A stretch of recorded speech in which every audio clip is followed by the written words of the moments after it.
Hey, so it is it's a sad day in Nova Scotia today. Um, I I know I'm not the first one to tell you that we experienced just an unimaginable tragedy last night. Just an incredible loss of life.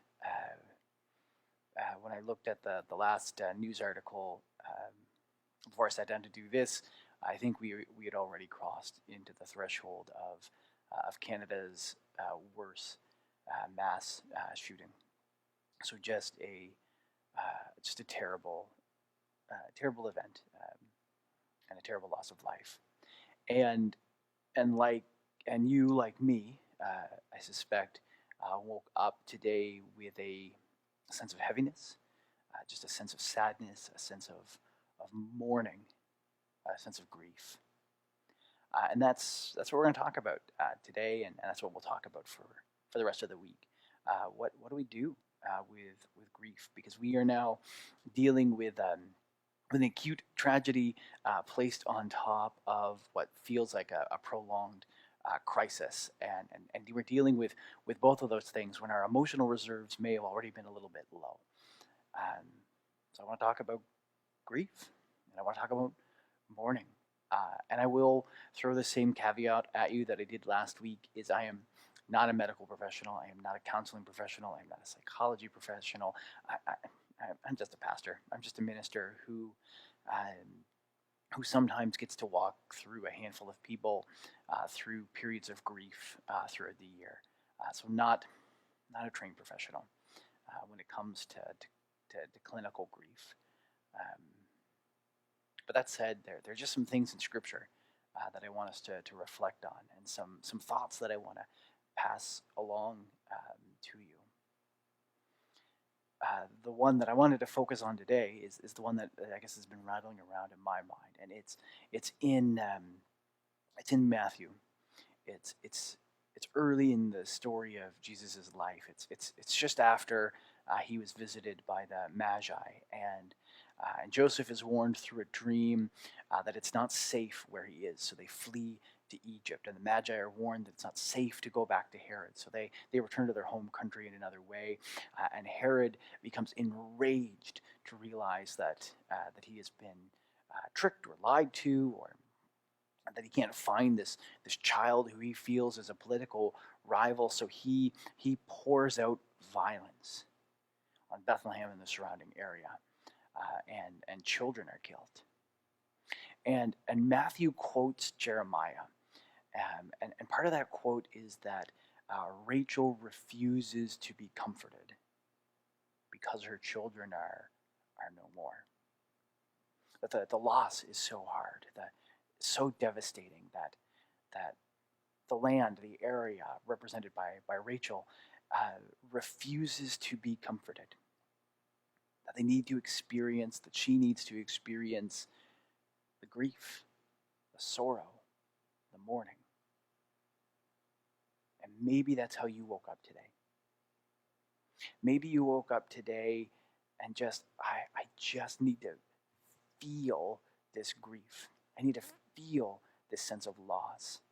Because we're used to reading news stories coming from other places about senseless acts of violence claiming innocent lives. But we're not used to it being here in small town, picturesque Nova Scotia, claiming the lives of RCMP officers and nurses and teachers and young couples and grandmothers and parents.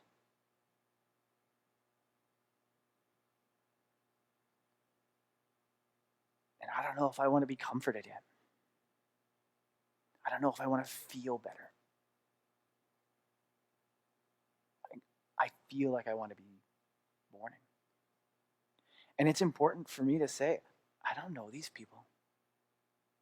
I don't know who passed away. Not personally.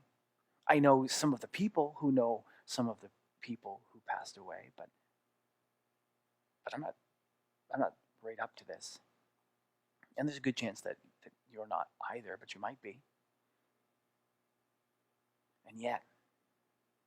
And yet, we sometimes try to rush through this stage of grief. We try to rush through this period. We try to move quickly to comfort my people. We try to move quickly to the God will wipe away every tear, which is the verse that rattled around in my head last night. We try to move really fast through this sense of grief, but sometimes it's necessary not to. Sometimes it's desirable not to, because maybe today you're sitting in grief and said, I'm not ready to be comforted yet. I just need to feel these feelings. I need to feel this sadness. And mourning and sadness and grief are not opposed to faith. It's not a surrendering to despair or a surrendering to hopelessness. We can grieve for our losses and still hold strong to what we know to be true about God and about the goodness of this world. Both of those things can be true at the same time. One of our highest callings, I feel, is to rejoice with those who rejoice and to mourn with those who mourn. So know today that today is a day to mourn, because we are all mourning together. And if you are closely affected by this tragedy, know that we mourn with you. And if, like me, you are more distant from this tragedy, you mourn the loss of life and the shattering of an image of a safe and picturesque province, then know I mourn that with you as well. But that we are not abandoned. But like Rachel of old, perhaps today is just a day for mourning. And we mourn with you. We're going to talk about grief and mourning on Tuesday, Wednesday, and Thursday as well. And yeah, we'll look forward to seeing you tomorrow is the wrong word to say, but we'll be here for you tomorrow as well. All right. Stay safe. God bless.